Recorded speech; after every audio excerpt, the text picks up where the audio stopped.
श्रीमाता श्रीमहाराज्ञी श्रीमत्सिंहासनेश्वरी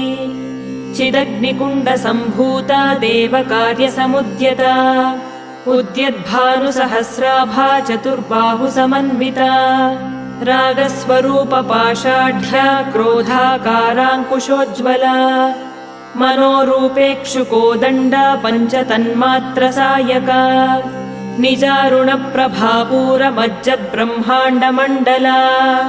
चम्पकाशोकपुन्नागसौगन्धिकलसत्कचा कुरुविन्दमणिश्रेणी कनत्कोटीरमण्डिता अष्टमी चन्द्रविभ्राजदलिकस्थलशोभिता मुखचन्द्रकलङ्काभमृगनाभिविशेषका